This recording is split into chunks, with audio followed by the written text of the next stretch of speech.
კიდევ ერთხელ მოგესალმებით, მადლობა რომ ხართ ჩვენთან ერთად, თქვენ რადიო იმედს უსმენთ და ტრადიციულად ორშაბათ დღეს ამ დროს ეთერს უთმობთ ხოლმე საერთაშორისო მიმოხილვას და ლეო სიხარულიძეს, ლეო დილამშვიდობის კიდევ ერთხელ მოგესალმები. დღეს ძალიან საინტერესო და ვფიქრობ აქტუალური თემით ხართ ჩვენთან, რა არის Deep State-ი, ჩვენ მოგვიწევს ჩვენს მსმენელს მივაწოდოთ ინფორმაცია. ტერმინი გვესმის კარგახანია, თუმცა ბევრს რასაკვირველია აინტერესებს უპირველესად ამ ტერმინის მნიშვნელობა, განმარტება, რას უკავშირდება ის და საიდან იწყებს სათავეს. მოდი გავაკეთოთ ერთგვარი შესავალი და ასევე უთხრათ ჩვენს მსმენელს, რომ თქვენ გელოდებათ საინტერესო სიუჟეტი, რომელიც იმედის კვირაში გავიდა გუშინ და დღესაც სიამოვნებით შემოგთავაზებთ. ეს ყველაფერი უკვე გადაცემის მეორე ნაწილში. მანამდე კი რა არის Deep State-ი და რას უკავშირდება? დავით, Deep State-ი არსებობს იმ დროიდან, როდესაც ადამიანებმა შექმნეს ორგანიზებული ერთობლიობა, საზოგადოებრივი სახელმწიფო და სახელმწიფოს ერთ-ერთი ინსტრუმენტი, სწორედ რაზეც ეფუძნება სახელმწიფო გახლავთ ძალოვანი სტრუქტურები, ცნობილი პოლიტოლოგის მაქს ვებერის განცხადებით, მონოპოლიაზე, ძალადობაზე მონოპოლია გააჩნია სახელმწიფოს, სწორედ საერთო სარგებლის და წესრიგის უზრუნველყოფის მიზნით. Deep State-ის წინაპარი, როგორც ტერმინის გახლავთ სამხედრო ინდუსტრიული კომპლექსი, რომელთან დაკავშირებითაც საუბრობდა დუეიტ ეიზენჰაუერი თავის დროზე, სამხედრო ინდუსტრიულ კომპლექსში იგულისხმება სწორედ ის დიდი ინფრასტრუქტურა და ის დიდი წარმოება, რომელიც უკრაინის ომში სწორედ კიევს უწევს სამხედრო დახმარებას. ეს სამხედრო დახმარება რას მოიცავს და რა ბუნების მატარებელი არის, სინამდვილეში რა რაოდენობის შეერაღება ჩადის უკრაინაში და ასე შემდეგ, ეს ცალკე საკითხი არის, მაგრამ მოცემულობა როგორც ასეთი თუ რას ნიშნავს სამხედრო ინდუსტრიული კომპლექსი, ნიშნავს სწორედ BlackRock-ს და სხვა დიდ ამერიკულ კომპანიებს, რომლებიც სამხედრო ინდუსტრიაში არიან ჩართულები და შესაბამისად კონგრესზე, როგორც წარმომადგენელთა პალატაში, ასევე სენატში საკმაოდ დიდი გავლენა აქვთ ამ ლობისტებს, შესაბამისი სამხედრო კონტრაქტების სანაცვლოდ ისინი წინასაარჩევნო კამპანიებს უფინანსებენ სხვადასხვა სენატორებს, იქნება ეს რესპუბლიკური პარტია თუ დემოკრატიული პარტია. ასევე Deep State-ი როგორც ტერმინი არის კავშირში ჩვენს მეზობელ სახელმწიფოსთან, თურქეთის რესპუბლიკასთან. თურქეთის რესპუბლიკას ჩამოუყალიბდა ასეთი ტრადიცია, რომლის ბრჭყალებში მსხვერპლიც კინაღამ გახდა რეჯეფ თაიფ ერდოღანი 2016 წელს, როდესაც შეერაღებული ძალები აქტიურად ერეოდნენ ყოველთვის სამოქალაქო ცხოვრებაში. რამდენიმე შემთხვევა იყო, როდესაც 50-იანი, 60-იანი, 70-იანი წლების პერიოდში, როდესაც თურქული არმიის გენერალიტეტმა დემოკრატიის შენარჩუნების მიზნით დააპატიმრა და რიგ შემთხვევაში სიკვდილითაც დასაჯა თურქეთის სამოქალაქო ხელისუფლების წარმომადგენლები. უკვე მეინსტრიმ განზომილებაში ეს ტერმინი გადაიტანა დონალდ ტრამპმა, რომელმაც საკუთარი წინასაარჩევნო კამპანიის პირველი მიმართვის დასაწყისიც გახსნა სწორედ Deep State-ზე საუბრით. მან თქვა, რომ მისი მიზანი გახლავთ Deep State-ის მოშორება და ბრძოლა და კვლავ ბრძოლა Deep State-თან დაკავშირებით. გადადგმული ნაბიჯები, რომელიც უკვე 20 იანვრიდან ყველასთვის ნაცნობია.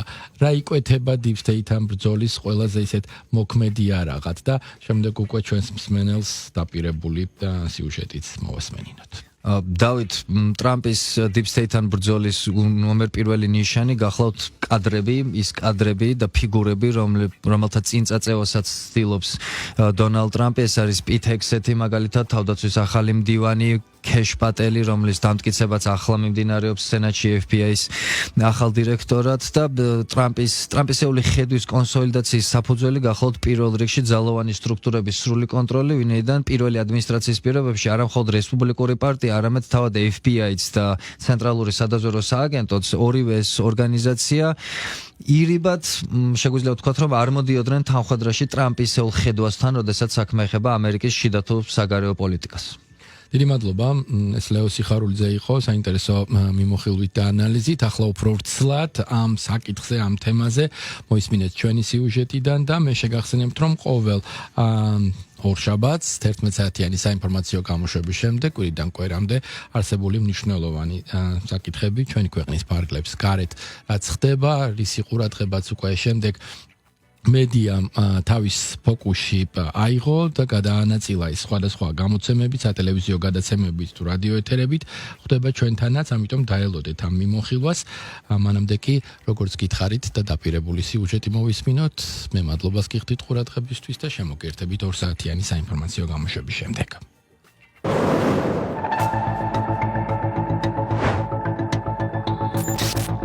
ვაშინგტონში კონსტიტუციის გამზირზე მდებარე სენატის 216 დარბაზში იურიდიული კომიტეტის გამორჩეული სხდომა გაიმართა. კონგრესმენებმა განიხილეს სახელმწიფოს ფედერალური გამოძიების ბიუროს დირექტორის კანდიდატურა.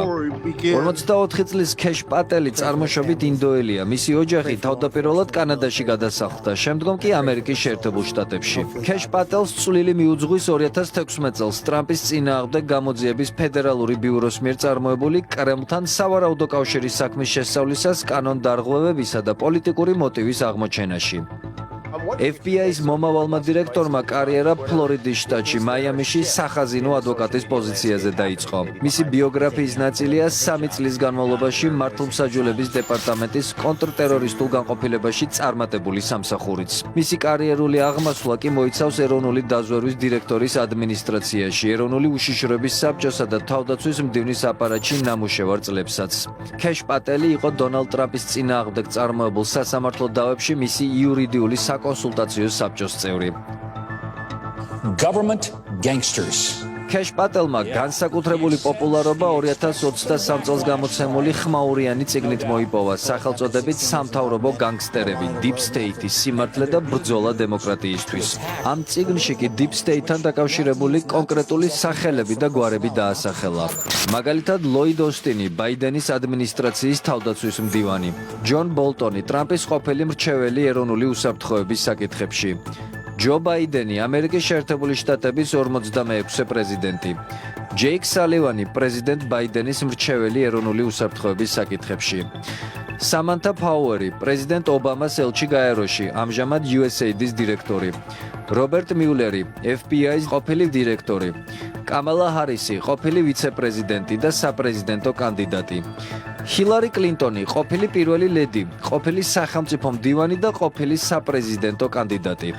ჯინა ჰასპელი, ტრამპის პირველი ადმინისტრაციისას CIA-ის დირექტორი. ჯეიმს კომი, ტრამპის პირველი ადმინისტრაციისას FBI-ის დირექტორი. პრეზიდენტ დონალდ ტრამპის განცხადებით, სწორედ ეს წიგნია გზამკვლევი Deep State-ის მმართველობის დასრულებისკენ. დონალდ ტრამპმა ქეშ პატელის საზოგადოებას საპრეზიდენტო კამპანიის საწყის ეტაპზევე წარუდგინა. მოხარული ვარ წარვადგინო ქეშ პატელი ფედერალური გამოძიების ბიუროს შემდეგ დირექტორად. ქეში შესანიშნავი იურისტი, გამომძიებელი და უპირველეს ყოვლისა ამერიკისათვის მებრძოლი ადამიანია. მისი კარიერა გახლავთ კორუფციასთან ბრძოლისა და მართლმსაჯულების დაცვის ისტორია. ის გახლავთ სიმართლის, პასუხისმგებლობისა და კონსტიტუციის ხომაგი. Deep State არის ფედერალური ხელისუფლების ძალოვანი და სხვა სტრუქტურების, მათ შორის ფედერალური გამოძიების ბიუროსა და ცენტრალური სადაზვერვო სააგენტოს ბიუროკრატთა ერთობა სხვადასხვა ფინანსური და ინდუსტრიული ორგანიზაციების ლიდერებთან. ეს ადამიანები ამერიკის შეერთებული შტატების არჩეული ხელისუფლების პარალელურად ან მხარდამხარ მართავენ სახელმწიფოს. ტერმინი Deep State 1990-იან წლებში გაჩნდა და მას თურქეთის რესპუბლიკაში შეერაღებული ძალების მიერ სამოქალაქო ხელისუფლებაზე კონტროლის დასახასიათებლად იყენებდნენ. ეს ტერმინი კავშირშია მის 1950-იანი წლების ვერსიასთან, სამხედრო ინდუსტრიულ კომპლექსთან, რომლის თაობაზეც მეორე მსოფლიო ომში მოკავშირეთა გაერთიანებული შტაბის მეთაური და შემდგომ ამერიკის პრეზიდენტი დუაიტ ეიზენჰაუერი საუბრობდა. დონალდ ტრამპისთვის კი ტერმინი Deep State პოლიტიკური ლექსიკონის განუყოფელ ნაწილად იქცა. ჯერ კიდევ 2018 წელს ABC News-ის მიერ ჩატარებული კვლევის შედეგებით ამერიკის შეერთებული შტატების მოსახლეობის ნახევარმა იცოდა და სჯეროდა Deep State-ის არსებობა. იმავე წელს ჩატარებული მეორე კვლევაც დაახლოებით იმავე მონაცემების მაჩვენებელია. 2019 წელს ეკონომისტის მიერ ჩატარებული კვლევის თანახმად კი რესპუბლიკელთა 70%, უპარტიოთა 38% და დემოკრატთა 13% დარწმუნებული იყო, რომ Deep State დონალდ ტრამპის მოშორებას ცდილობდა. 2017 წელს დემოკრატმა კონგრესმენმა და ამჟამად სენატორმა ჩაკ შუმერმა ნახევრად ხუმრობით განაცხადა, რომ დონალდ ტრამპს არ უღირს ძალოვანი სტრუქტურების გაღიზიანება, ვინაიდან მათ შურისძიების ბევრი შესაძლებლობა აქვთ. Deep State არ არის რესპუბლიკური ან დემოკრატიული პარტია. მე მას უფრო ჭაობს შევადარებდი, რომელიც მართავს ამ უწყებათა და სააგენტოების მთელ წყებას. ისინი სახელმწიფო სამსახურიდან მიდიან და აუცილებლად ბრუნდებიან. ყველა მათგანს აქვს კავშირი, პირდაპირი ხაზები კერძო სექტორთან, ვაშინგტონში იმავე ლობისტებთან, იმავე სამხედრო კონტრაქტორებთან. ეს 10 წლები არაც ვითარდება და როგორც კი ტრამპი გამოჩნდა, ესენი შეიშალნენ. მათთვის სულ ერთია ტრამპი რესპუბლიკელია თუ არა, ტრამპს პარტია მხარს უჭერს თუ არა. მათ ტრამპი უბრალოდ არ სურდათ. არ სურდათ ტრამპს ესაუბრა მათ კორუფციაზე, იმ ჭაობზე. მათ არ სურდათ ტრამპს deep state-ი ემხილა. სენატის იურიდიული კომიტეტის ხდომაზე დემოკრატიული პარტიის სენატორთა აგრესია მკაფიო იყო. მათ ქეშპატელს შეახსენეს მისი სიტყვები deep state-ისა და FBI-ის შენობაში მისი მუზეუმის გახსნის თაობაზე. ბატონ პატელს გამოქვეყნებული აქვს 60 ადამიანის სახელი და გვარი. ამ ადამიანებს ის უწოდებს deep state-ის წევრებს. ამ სიაში იხილავთ ბევრ ცნობილ და დამსახურებულ საჯარო მოხელეს. ამ ადამიანებმა ჩვენს ერს მიუძღვნეს ცხოვრება. მათ შორის არიან რესპუბლიკელებიც და დემოკრატებიც. ბატონმა პატელმა თავად განაცხადა, რომ ის აპირებს პირველივე დღეს დახუროს გამოძიების ფედერალური ბიურო და მის შენობაში deep state-ის მუზეუმის გახსნას.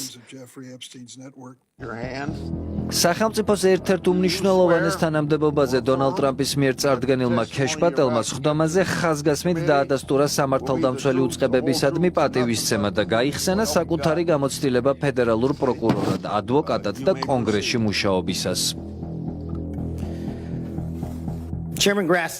ჩემი ამოცანა იქნება მხოლოდ კონსტიტუციით მოქმედება. არასდროს ჩავერევი გენერალური პროკურორის და იუსტიციის დეპარტამენტის საქმიანობაში. ქეშპატელს განსაკუთრებული ენერგიით უტევდნენ სხვა დემოკრატი სენატორებიც, მათ შორის კონგრესში ყველაზე მდიდარი რიჩარდ დიკ ბლუმენთალი და ადამ შიფი, სენატორი კალიფორნიიდან. გამოძიების ფედერალური ბიუროს დირექტორობის კანდიდატს მოუწია რიგი პოლიტიკური რევერანსებიც. მაგალითად, მან არ დაუჭირა მხარი 2021 წლის 6 იანვრის მოვლენებისას დაპატიმრებულთა შეწყალებას. ამავე დროს მომავალმა დირექტორმა უარი თქვა დემოკრატთა ზეწოლის მიუხედავად გამოძიების ფედერალური ბიუროდან იმ კადრების გაშვებაზე, ვინც დონალდ ტრამპის წინააღმდეგ გამოძიებას აწარმოებდნენ. გამოძიების ფედერალური ბიუროსა და იუსტიციის დეპარტამენტის თანამშრომლები ერთობლივი გეგმის თანახმად ცდილობდნენ და წარმატებით შეძლეს ამერიკის შეერთებული შტატების პრეზიდენტის წინააღმდეგ სამართლებრივი დევნის დაწყება. გამოძიების ფედერალური ბიურო და იუსტიციის დეპარტამენტი ერთიანი ძალებით ცდილობდნენ პოლიტიკური მიზნებით ტრამპის განადგურებას. თეთრ სახლში დაბრუნებულ ტრამპს ძალოვანი სტრუქტურების სანდო და კვალიფიციური თანაგუნდელებით შევსების პირობა სისრულეში მოჰყავს. მისი წინამძღოლობით გაერთიანებული რესპუბლიკური პარტია კი კონგრესის ორივე პალატაში მოსული უმრავლესობით ტრამპის პოლიტიკური ერიშს ზურგს უმაგრებს.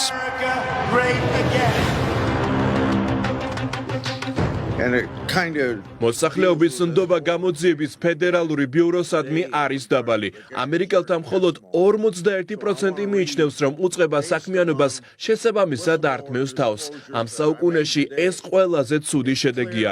ამავე დროს ეს არ არის გასაკვირი, როდესაც საუბარი ეხება იმ ინსტიტუტს, რომელიც დაზიანებულია ძალაუფლების გადამეტებით, რომელსაც აკლია გამჭვირვალეობა და გამოიყენება როგორც პოლიტიკური იარაღი. მიუხედავად ამისა, გამოძიების ფედერალური ბიურო რჩება ამ სახელმწიფოში კანონის უზენაესობის გარანტად. ამერიკის შეერთებული შტატების სახელმწიფო ბიუროკრატიის განსაკუთრებით კი ძალოვანი სტრუქტურების მომავლის ტრამპისეული ხედვა ყველაზე კარგად გამოძიების ფედერალური ბიუროს დირექტორობის კანდიდატის ინაუგურაციაზე წარმოთქმული სიტყვიდან მოჩანს. მიმართავ სამართალდამცველებს ჩვენი ოფიცრები, შერიფები, ჩვენი ფედერალური აგენტები ღმერთის მიერ შექმნილი უძლიერესი მეომრები არიან. ჩვენ მათ დავაყენებთ უპირველეს ყოვლისა, ვინაიდან სწორედ ისინი გიმაგრებენ თქვენ ზურგს. მე თქვენს წინაშე ამერიკულმა ოცნებამ დამაყენა. დონალდ ტრამპის ინაუგურაციიდან 3 დღეში კონგრესში ტენესის შტატიდან რესპუბლიკელმა წარმომადგენელმა ენდი ოგლესმა შეიტანა რეზოლუცია, რომელიც დონალდ ტრამპს მესამე ვადით კენჭისყრის შესაძლებლობას მისცემს. 78 წლის დონალდ ტრამპი ამ ვადის მიწურულს სახელმწიფოს ისტორიაში ყველაზე ხანდაზმული პრეზიდენტი იქნება. თავად ტრამპს არაერთხელ უსაუბრია 3 ვადით მართვის სურვილზე. მაგალითად, ჯერ კიდევ 2020 წელს ნევადაში ამომრჩეველთან შეხვედრისას, გასულ წელს მაისში იარაღის მფლობელთა კავშირის შეხვედრაზე და გასულ კვირას ფლორიდაში რესპუბლიკელებთან გოლფის თამაშისას. კონსტიტუციაში ცვლილებების შეტანა რთული პროცესია. მანამდე კი საინტერესოა, როგორ გაგრძელდება ის, რაც უკვე დაიწყო. დონალდ ტრამპის ბრძოლა deep state-თან ძალებს იკრებს.